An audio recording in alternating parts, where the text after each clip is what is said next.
Le ministère de la Santé et de l'Action sociale, à travers le Service national de l'éducation et de l'information pour la santé, SNEPS, vous propose le communiqué du jour sur la COVID-19. Mon propos de ce matin va s'articuler autour de deux grands axes. Pour deux types de populations cibles, c'est-à-dire pour la première population, ce sont tous ces patients qui présentent un cancer de manière générale ou un cancer du sang de manière particulière. La deuxième cible sera autour des drépanocytaires qui malheureusement sont en train de payer un lourd tribut lors de cette pandémie à coronavirus.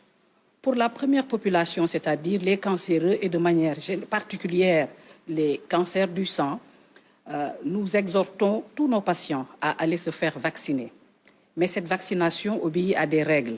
La vaccination doit être faite avant le début de toute chimiothérapie ou 3 mois après les cures de chimiothérapie. Et dans tous les cas, si vraiment elle est nécessaire, il faudra la faire entre 2 cures espacées au moins de 15 jours. Pour cette population, il a été démontré que les populations qui présentent un cancer du sang ou un cancer de manière particulière, de manière générale, présentent ce qu'on appelle un trouble de l'immunité ou une baisse de l'immunité. Donc, ils n'ont pas beaucoup de défense par rapport à leur cancer d'abord, premièrement, et par rapport à la chimiothérapie, deuxièmement. La raison pour laquelle on les exhorte à aller se faire vacciner, c'est qu'ils ne sont pas trop bien immunocompétents, raison pour laquelle il faudra, pour ces deux populations, de cancer de manière générale et de cancer du sang de manière particulière, aller se faire vacciner. La deuxième cible, ce sera les drépanocytaires. Pourquoi les drépanocytaires? Les drépanocytaires, de manière générale, ils font des infections régulières au niveau des poumons. Ils ont déjà le poumon qui est fragilisé depuis la naissance et donc, à partir de ce poumon fragilisé, ils vont faire fréquemment des infections, dont l'infection à SARS-CoV-2. Pourquoi aller se faire vacciner pour cette population également?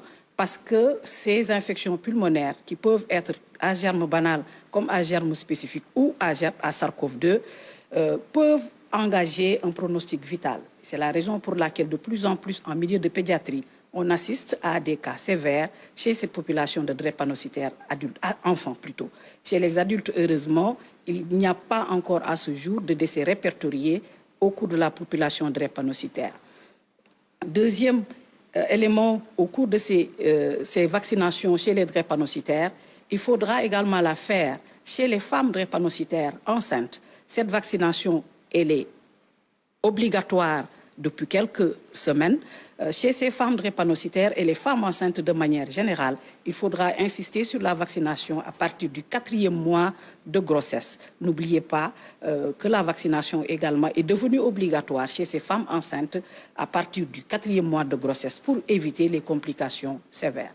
Je reviens sur les drépanocytaires. Les drépanocytaires en général, ils ont ce qu'on appelle un syndrome thoracique aigu. C'est une des formes particulières de crise douloureuse qu'elles font, que les drépanocytaires font quand ils sont en crise douloureuse, localisation thoracique, qui donc peut simuler à s'y méprendre d'autres types de confusion. Et donc, je vous exhorte, dès que vous sentez la moindre douleur au niveau thoracique, associée ou non à un syndrome grippal, entre guillemets, il faudra rapidement aller vous faire tester, vous faire traiter.